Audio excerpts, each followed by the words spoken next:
أشهد أن لا إله إلا الله وحده لا شريك له وأشهد أن محمدا عبده ورسوله أما بعد فأعوذ بالله من الشيطان الرجيم بسم الله الرحمن الرحيم الحمد لله رب العالمين الرحمن الرحيم مالك يوم الدين إياك نعبد وإياك نستعين اهدنا الصراط المستقيم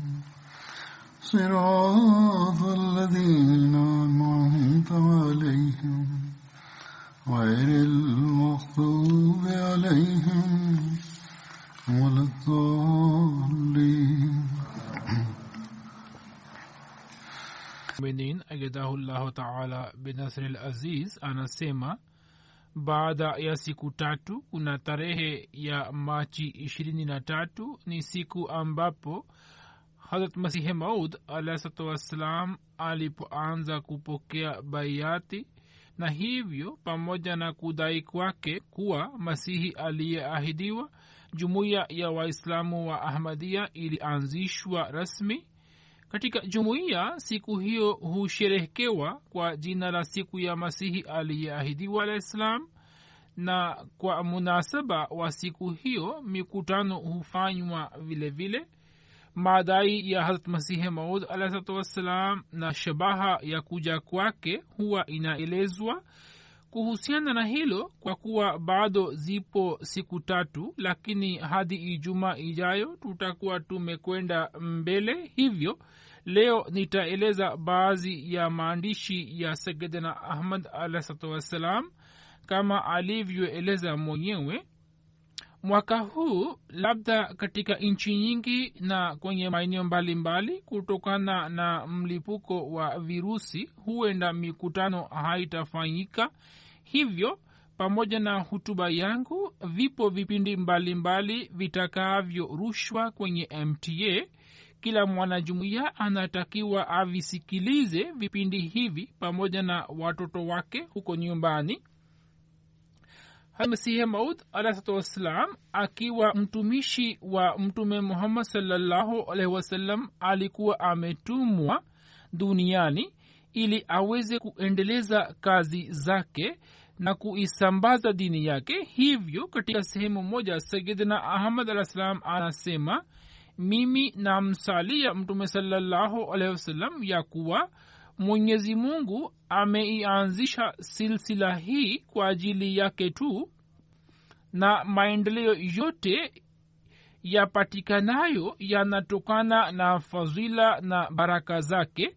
Kisha anasema, mimi nasema wazi, na hii ndiyo itikadi na dini yangu, ya kwamba hakuna awezaye kupata fadhila na baraka za kiroho bila kumfuata na kumtii Mtume Muhammad sallallahu alaihi wasallam. Fadhila za kiroho alizozipata kutoka kwa Mtume sallallahu alaihi wasallam, kutokana na fadhila zile zile Mwenyezi Mungu alimtuma kwa ajili ya kuirekebisha dunia hii, na akamtuma ili shani na heshima ya Islam iweze kupatikana kwa mara ya tena. Hivyo katika sehemu moja Sayyidina Ahmad alayhi salam anasema, wa arsalani rabbi li islahi khalqi, ya kwamba Mwenyezi Mungu amenituma ili niwarekebishe wanadamu.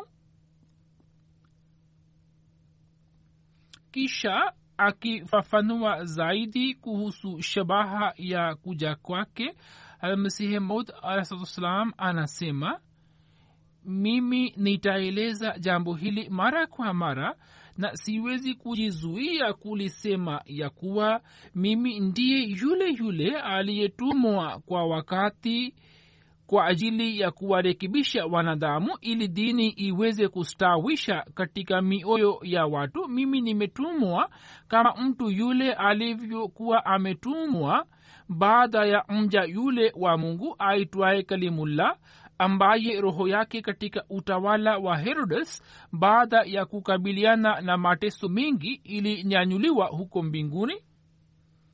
Kisha akitangazia habari hii ya kuwa yule Masihi aliyeahidiwa, ambaye Mtume sallallahu alaihi wasallam alikuwa ametoa bishara ya ujio wake, alizihiri kwa wakati wake. Anasema, basi sasa enyi ndugu zangu, kwa ajili ya Mwenyezi Mungu msitumie nguvu yenu.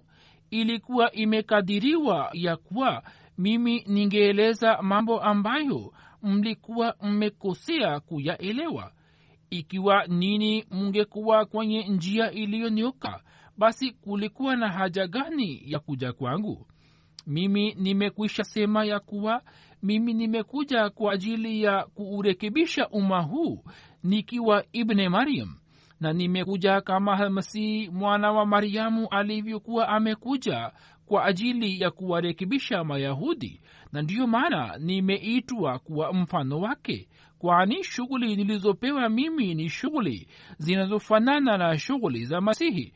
Masihi baada ya kuja kwake alikuwa amewaokoa Mayahudi kutoka makosa mengi na kutoka mawazo yasiyo na msingi, na miongoni mwa mawazo yale, wazo moja lilikuwa hili ya kuwa Mayahudi walikuwa wanamsubiri Eliya nabii kwa mara ya pili, kama Waislamu wa leo wanaendelea kumsubiri Masihi Ibn Maryam.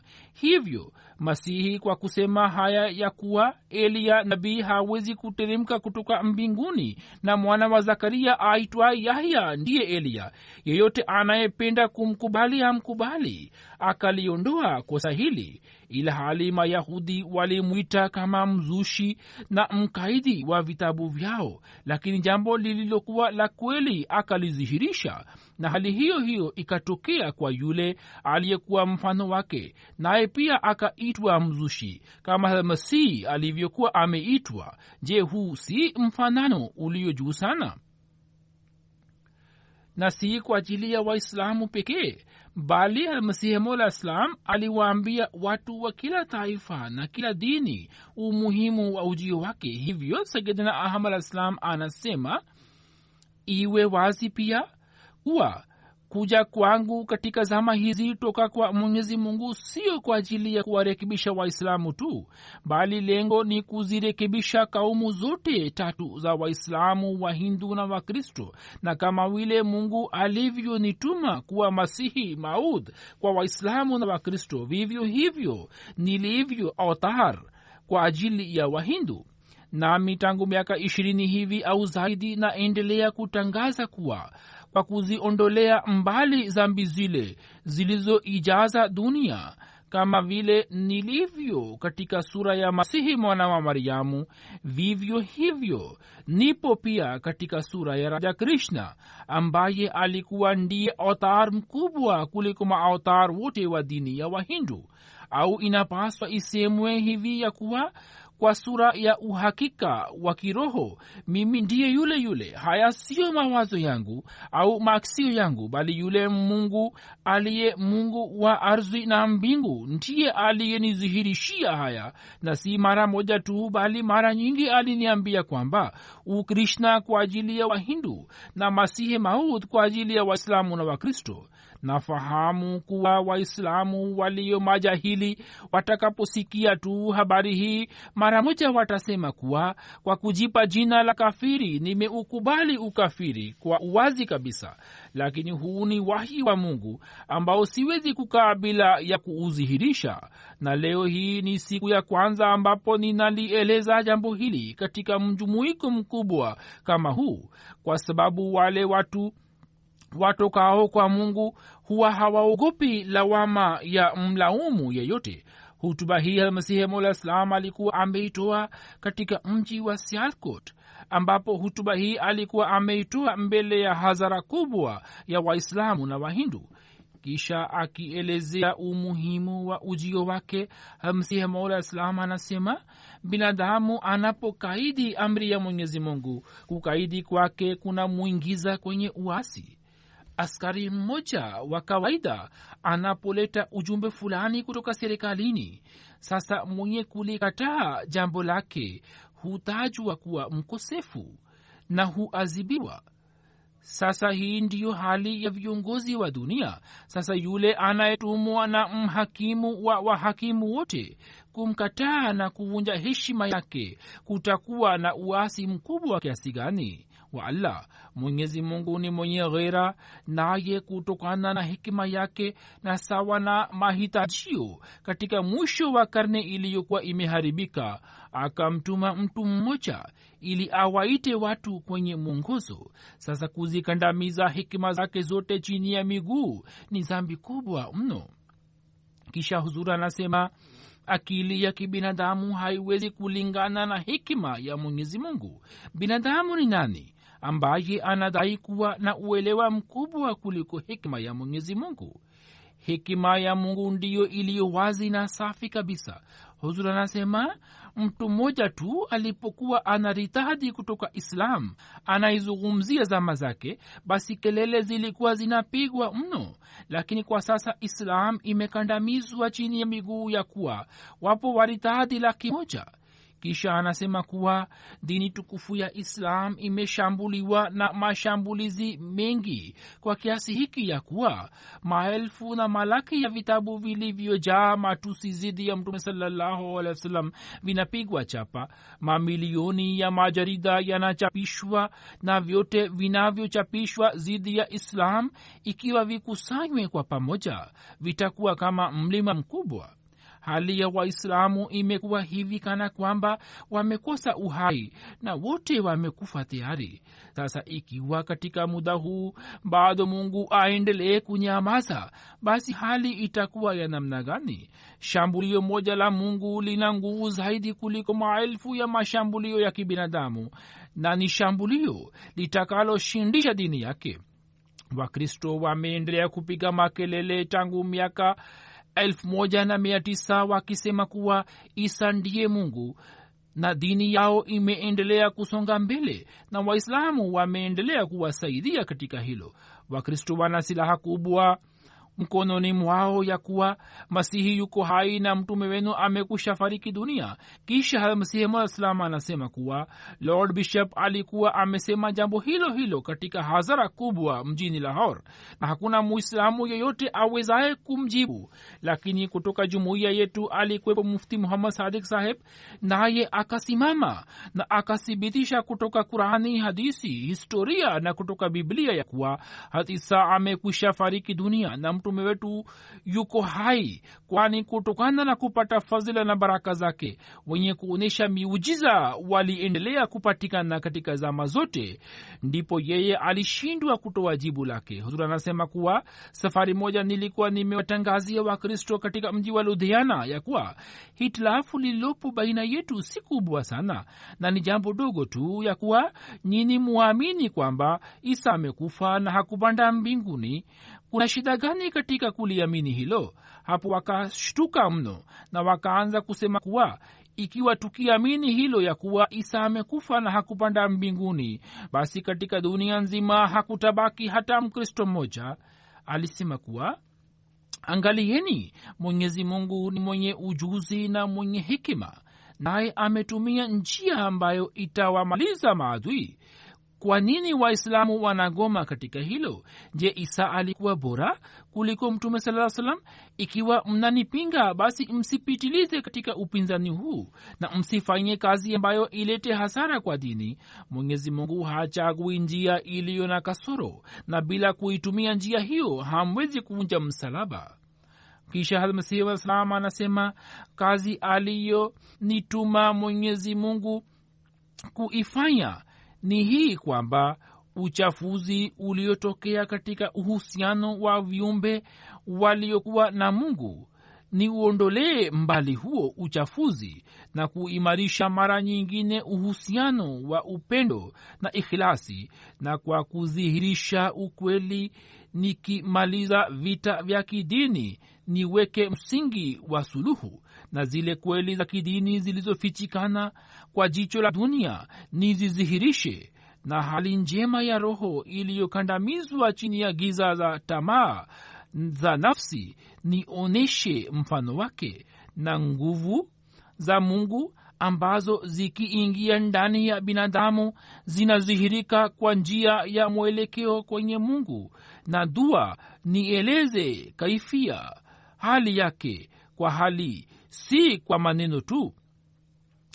Na zaidi ya hayo yote ni hii kuwa imani halisi katika umoja wa Mungu inayong'aa, isiyochanganyika na aina yoyote ya ushirikina ambayo hivi sasa haipo, ni upande mche wake wa kudumu ndani ya taifa. Haya yote hayatakuwa kwa nguvu yangu, bali yatakuwa kwa nguvu ya yule Mungu ambaye ni Mungu wa mbingu na ardhi.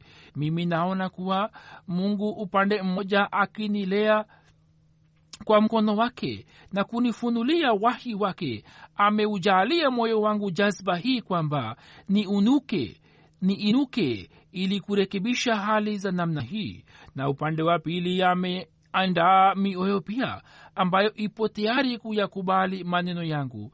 Naona kuwa tangu Mungu aliponituma duniani kwa amri yake, kuanzia wakati ule mapinduzi makubwa yanaendelea kutokea duniani. Hiyo ilikuwa hutuba yake ya Lahore. Kisha akielezea habari hii ya kuwa Mwenyezi Mungu ili aweze kudhihirisha rehema yake na kuwaokoa waja wake, huwatuma wateule na wasuluhishaji na watumishi wake makhsus. Sayyidina Ahmad Salam anasema kanuni ya kale ya Mwenyezi Mungu Mola wa ulimwengu ndiyo hii ya kuwa pale ambapo shida na matatizo yenye aina yanapoufikia mwisho wake, hapo rehema ya Mwenyezi Mungu inaelekea kuyaondoa.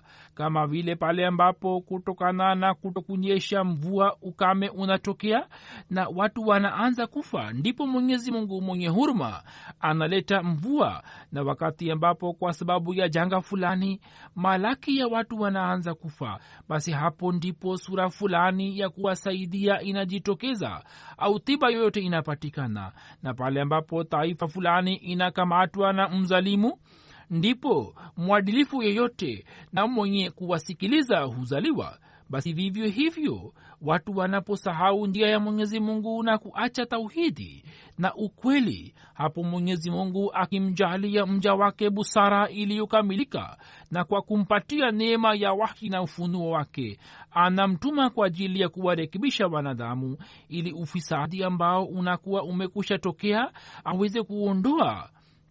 Humu uhakika wa kweli ndio huu ya kuwa Mwenyezi Mungu ambaye ni mwenye kuisimamisha, Mungu ni mwenye kuusimamisha ulimwengu huu na ni mwenye kuisimamisha dunia, na zamana na uwepo wa ulimwengu huu unatokana na tegemezi lake. Hachelewi kuonesha sifa yake ya kuleta fadhila zake, wala haachi ipotee bure, bali kila sifa yake inadhihirika mara moja katika wakati wake. Kisha Masihi Maula Salam anasema katika sehemu nyingine ya kwamba yule mtu amebarikiwa sana na ana bahati njema ambaye awe na moyo mtakatifu na atamani ya kuwa shani na jalali ya Allah ipate kudhihirika, kwani Mwenyezi Mungu anamtanguliza juu ya wengine. Watu wanaonipinga, Mwenyezi Mungu ndiye atakaye amua baina yetu na baina yao. Ye anajua sana hali ya moyo wetu na moyo wao, na anajua ya kuwa moyo wa kina nani unaiangukia dunia na ni nani ambaye anahuzunika kwa ajili ya Mwenyezi Mungu. Alisema kuwa kumbukeni vizuri ya kuwa moyo bila kuwa na utukufu hauwezi kushika ruhania, na pale ambapo utakaso na utukufu unapatikana moyoni, ndipo unapata nguvu makhsus ili upate maendeleo zaidi. Kisha unajawa na kila aina ya njia ambayo kwa kuitumia nayo unapata maendeleo. Ebu angalieni mtume sallallahu alaihi wasallam mwanzoni alipokuwa peke yake katika hali ile ya unyonge, alidai akisema kuwa ya ayuhan nasu inni rasulullahi ilaikum jamia. Ni nani awezaye kuwaza wakati ule ya kuwa dai hili la mtu asiye na msaada wowote litafanikiwa? Kisha pamoja na hayo alikabiliana na mateso mengi kwa kiasi hiki ya kuwa sisi hatujayapata hata sehemu ya maelfu yake.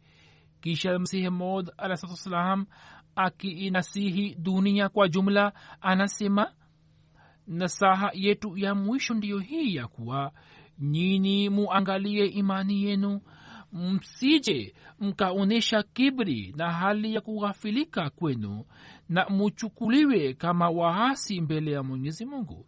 Angalieni, Mwenyezi Mungu amewajaalieni katika muda muafaka, hivyo jitahidini ili muwe warithi wa neema zake zote.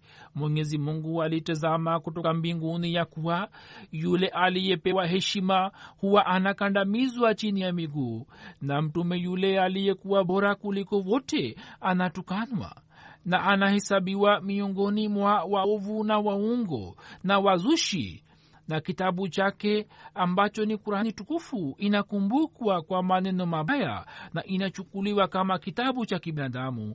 Hivyo akaikumbuka ahadi yake, ahadi iliyomo katika aya isemayo kuwa inna nahnu nazzalna dhikra wa inna lahu lahafizun. Hivyo leo ni siku ya kutimia kwa ahadi hiyo, naye kwa kupitia mashambulio makubwa na kwa kupitia nishani zake za aina aina amethibitisha juu yenu ya kuwa silsila hii iliyoanzishwa ndiyo silsila yake. Je, macho yenu yaliwahi kuona nishani zilizo wazi na za yakini za Mwenyezi Mungu kama yalivyoziona katika zama hizi? Mwenyezi Mungu awapigania mataifa mbalimbali kwa ajili yenu na akapata ushindi juu yao. Ebu angalieni, katika maslahi ya Atham kulitokea mapigano fulani. Leo Atham yuko wapi? Sikilizeni, leo amesha malizika katika vumbi, naye kwa mujibu wa sharti lile lile lililokuwa katika Ufunuo aliachwa kwa siku chache, na kisha kutokana na sharti lile lile lililokuwa limepatikana katika wahi akakamatwa. Mapigano ya pili yalikuwa katika swala la Lekhram. Basi fikirini na muangalie ya kuwa katika mapigano haya kwa namna gani Mwenyezi Mungu alishinda. Nani mliona kwa macho yenu ya kuwa kama vile alama za kifo chake zilivyokuwa zimebainishwa katika bishara zilizofunuliwa, vivyo hivyo alama zilizote zikapata kutimia, na nishani yenye kutisha ya Allah ikawafanya watu wa taifa moja kuwa na simanzi. Je, mliwahi kuona hapo kabla ya kuwa alama za namna hii za jalali za Mwenyezi Mungu ziwe zimetokea mbele yenu? Hivyo eni vizazi vya Waislamu, msivunje heshima ya mambo ya Mwenyezi Mungu. Mapigano ya tatu yalitokea katika mkutano wa Mohotusu. Ebu angalieni, hata katika mapigano yale pia Mwenyezi Mungu aliishindisha Islam na akawaonesheni nishani yake, na mapema sana akamdhihirishia mja wake ya kuwa makala yake ndiyo itakayoshinda. Kisha akaifanya itokee hivi, na kutokana na athari zenye baraka za makala hii akawafanya watu waliohudhuria washikwe na butwa. Habari hii ni ya mkutano ule ambapo kitabu chake kitwacho Hikma ya Mafundisho ya Islam kilikuwa kimesomwa, na makala hii ilikuwa imeshinda, na watu wa siku wa Ahmadiyya walikuwa wamesema kwamba kwa kweli makala hii imeshinda. Tena Huzur anasema kwamba mapigano ya nne yalitokea katika kesi ya Dr. Clark, na katika kesi ile mataifa yote matatu mahari na Wakristo na Waislamu walikuwa wameafikiana kwa pamoja ili waweze kuthibitisha kuwa ni kweli mimi nimepanga mpango wa kumuua yeye. Katika kesi hiyo Mwenyezi Mungu alikuwa amedhihirisha mapema mno ya kuwa watu hao watashindwa katika mpango wao, na ufunuo huo niliwasikilizisha watu wapatao 200 na mwishowe tukapata ushindi. Mapigano ya 5 yalitokea katika kesi ya Mirza Ahmad Beg Hushiarpuri ambaye jamaa zake walikuwa wanaizihaki Islam na baadhi yao waliokuwa wameritaadi kwa kukazibisha Qurani tukufu na kwa kuitukana Islam walikuwa wananiomba ni waoneshe nishani ya ukweli wake na walikuwa wanachapisha matangazo yake. Hivi Mwenyezi Mungu akawapatia nishani ya kuwa jamaa yao moja aitwaye Ahmad Beg baada ya kukabiliana na shida na matatizo mbalimbali katika muda wa miaka 3 atakufa, na hivyo ndivyo itokavyo. Naye akafa katika muda uliopangiwa ili waweze kujua kuwa kila uasi una adhabu wake. Basi Huzur alayhi wasallam aliitahadharisha dunia akisema kuwa msipigane na yule aliyetumwa na Allah subhanahu wa ta'ala, na kama Allah ndiye aliyemtuma basi lazima atamsaidia kwa msaada wake na ataonesha nishani zake. Naye akasema, Mwenyezi Mungu ameniambia kwa maneno yenye shani ya ajabu ya kuwa mwonyaji mmoja alikuja duniani lakini dunia haikumkubali, lakini Mwenyezi Mungu atamkubali na kwa kupitia mashambulio makali yenye nguvu atadhihirisha ukweli wake. Basi leo jumuiya iliyoenea katika nchi zaidi ya 200 inaendelea kutangaza wazi ya kwamba Mwenyezi Mungu anaendelea kudhihirisha ukweli wake duniani. Mwenyezi Mungu atujalie sote ili tuweze kuchangia mchango wetu katika kazi za kusambaza ujumbe wake, na atuimarishe katika imani yetu, na atujalie ili tuweze kutekeleza wajibu wetu ipasavyo. Sasa ningependa kueleza maoni na uchambuzi wa baadhi ya watu wa dunia unaohusu mlipuko wa virusi vya korona ulioenea siku hizi. Huzur anasema kwamba Philip Johnston anaandika katika gazeti la Daily Telegraph la Machi 18, 2020 ya kwamba sawa na ripoti iliyotolewa na Netflix na vituo vingine ya kuwa ipo filamu moja iliyotengenezwa mnamo mwaka 2011 inaendelea kupata umaarufu mkubwa ambayo jina lake ni Contagion, na katika filamu hiyo habari ya kuenezwa kwa virusi fulani na juhudi za wataalamu wa tiba na idara mbalimbali za afya za kufanya uchunguzi na utafiti wa ugonjwa huu na kisha kukwama kwa nizamu za kijamii na mwishowe kugundua tiba yake ya kudhibiti ugonjwa huu zimeonyeshwa. Naye anaandika ya kuwa nafikiri huenda shauku yetu ya kuangalia filamu za namna hizi zinazoonyesha uharibifu wa dunia zinatokana na kukaa kwetu katika hali ya ustaarabu na kuwa na maendeleo yaliyopatikana duniani yameleta matokeo ya namna hii ya kuwa wengi wetu wanafikiri kuwa maendeleo haya yatabaki milele. Lakini ni jambo la ajabu na linatushangaza kabisa ya kwamba katika muda wa wiki 2 tu dunia yetu imekwisha badilika kabisa, na mipango yetu yote ya siku za usoni imekwama na matumaini yote ya mustakbali yamekosa yakini. Kisha anasema ya kwamba athari ya namna hii haikutokea katika vita vya baridi wala katika hatari ya kuibuka kwa vita vya nyuklia, na pale ambapo dunia ilikumbwa na maporomoko wa kiuchumi kama inavyoendelea kutokea siku hizi. Hata hivyo, wakati wa vita kuu ya pili watu walikuwa wanakwenda katika sinema na kwenye mahoteli mbalimbali na watu walikuwa na nafasi za kuyatembelea maeneo hayo, lakini siku hizi hatuwezi kufanya hivyo. Kisha anasema kuwa wengi wetu waliozaliwa baada ya vita kuu ya pili na kukua, sote tumetamani kuwa na ustaarabu na utulivu wa namna zote, na watu waliotutangulia walikuwa hawakupata hali za namna hii. Inawezekana kuwa elimu ya kisayansi iweze kuleta tiba ya ugonjwa huu, na huenda itatokea hivi, kwani huko Marekani wameanza kufanya majaribio juu yake. Lakini habari mbaya ndiyo hii ya kwamba ili tuweze kujua kuwa dawa ile itafaa kwa ugonjwa huu au la, tutachukua miezi kadhaa.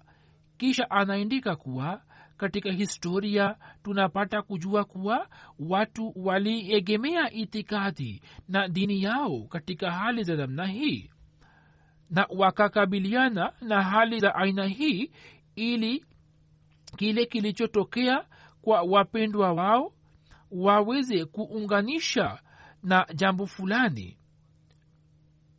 Lakini watu wasio na dini yoyote muda wote katika hali za namna hii huwa wanashika tabia ya kujipa moyo na kusema kuwa kwa kutumia juhudi za kibinadamu majanga ya namna hii ya kiasili yanaweza kudhibitiwa na yanaweza kuzuiliwa, na sio lazima ya kuwa tuyaunganishe majanga haya kwa kudra au adhabu ya Mwenyezi Mungu.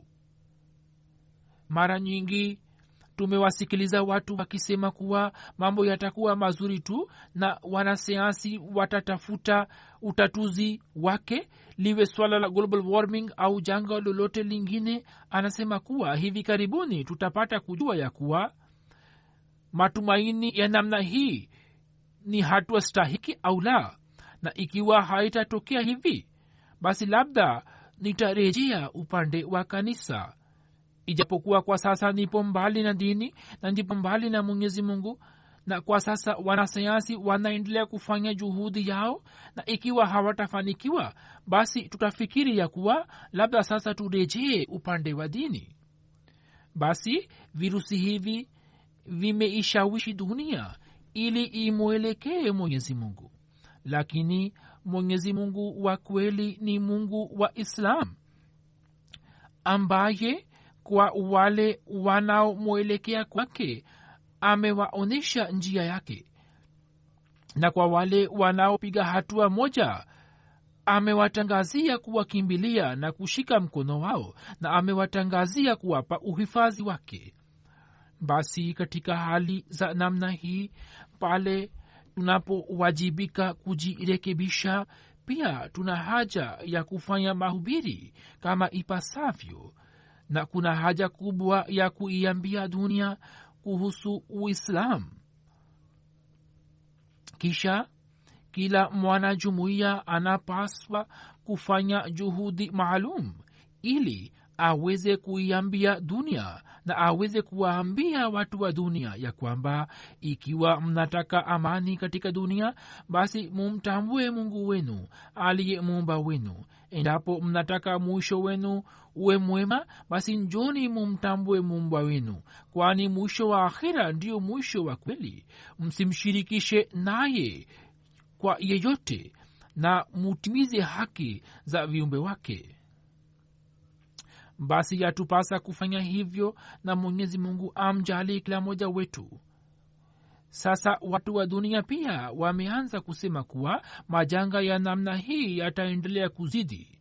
Hivyo ili mwisho wetu uwe mzuri, kama nisemavyo kuwa yatupasa kumwelekea Mwenyezi Mungu, na pia tuiambie dunia hii ya kuwa mwisho wa kweli ni ule wa akhira, na ili muwe na mwisho mwema mtalazimika kurejea kwa Allah subhanahu wa ta'ala.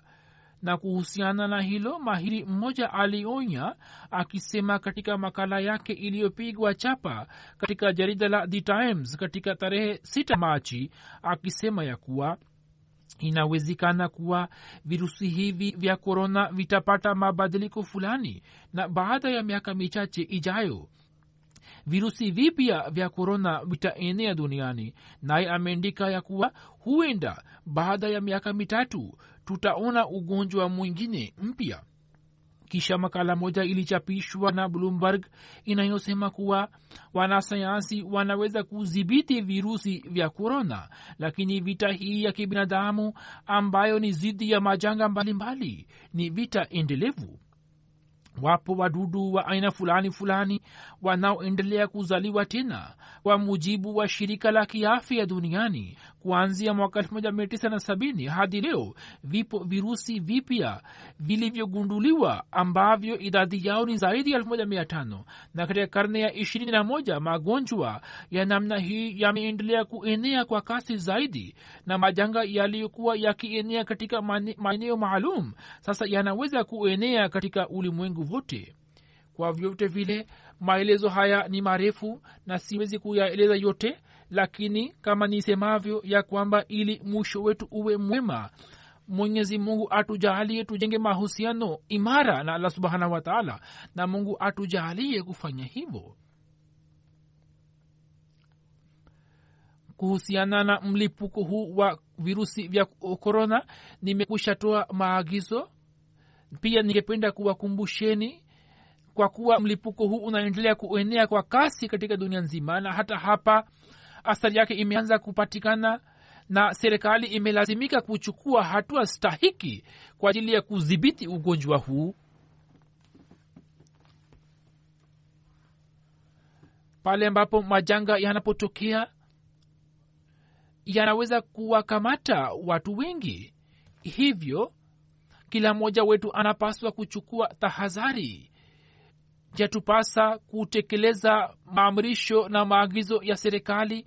Wale walio wazee, wenye umri mkubwa, na wale wanaoendelea kuugua katika maradhi mbalimbali ambao nguvu ya mwili huwa inapungua, wanapaswa kuchukua tahadhari makhsus.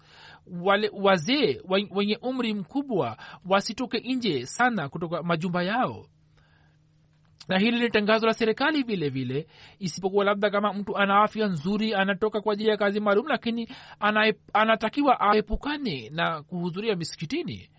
Ijumaa pia muswali katika misikiti na katika maeneo yenu. Na pia kutokana na mahudhurio ya leo inaonekana kwamba watu wengi wameswali katika maeneo yao.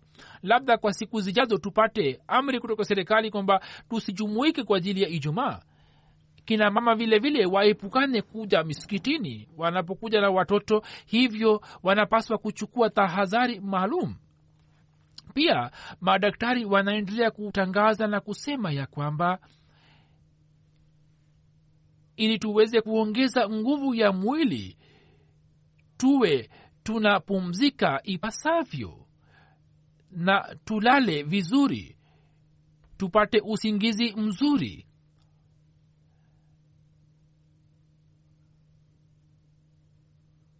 Sisi wenyewe pia na watoto pia walale vizuri.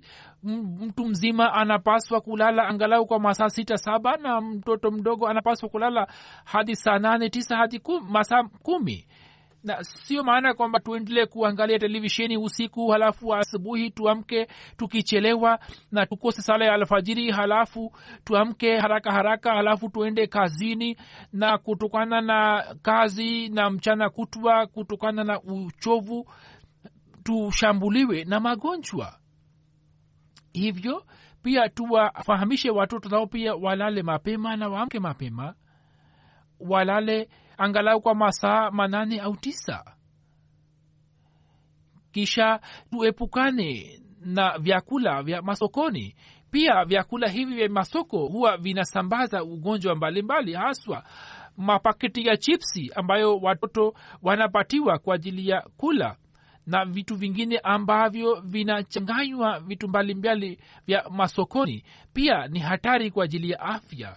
Yatupasa kuepukana na vyakula vya namna hii, kwa sababu vyakula vya namna hii vinaendelea kuzofisha mwili wa kibinadamu. Pia madaktari wanasema kwamba tunatakiwa tunywe maji mengi, labda baada ya saa 1 saa tunywe kiasi. Na bila shaka kunywa maji pia kunatusaidia katika kuepukana na ugonjwa huu. Pia tuweke mikono yetu iwe safi.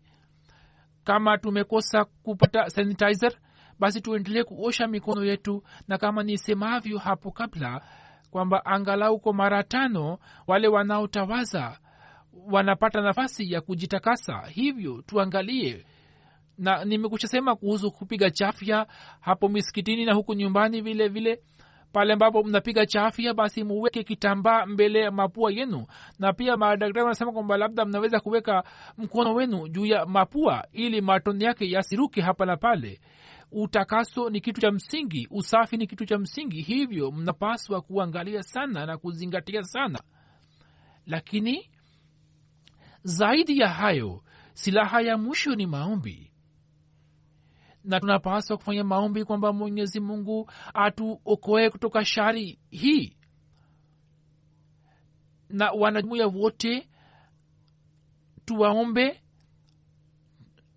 ambao labda wameshikwa na ugonjwa huu, au madaktari wana wasiwasi kwamba wameshikwa na ugonjwa huu au wameshikwa na ugonjwa mwingine wowote, tuwaombee wote. Vile vile wale wote wanaoendelea kuugua na maradhi mbalimbali na kutokana na maradhi mbalimbali wameshambuliwa na virusi, tufanye maombi kwa Mwenyezi Mungu awaokoe.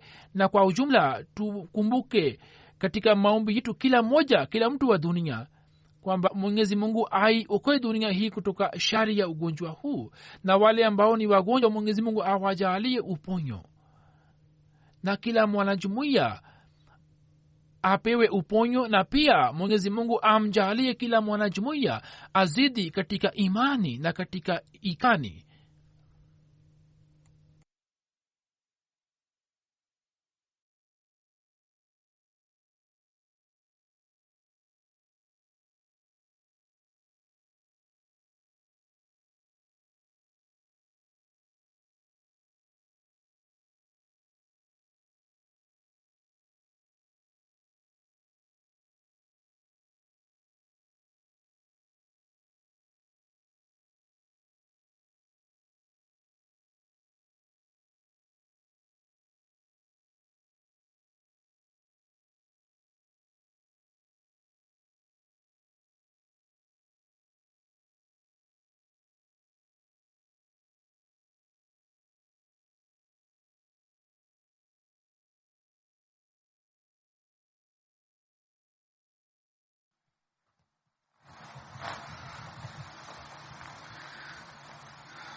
Alhamdulillah nahmaduhu wa nasta'inuhu wa nastaghfiruhu wa nu'minu bihi wa natawakkalu alayhi wa na'udhu billahi min shururi anfusina wa min sayyiati a'malina.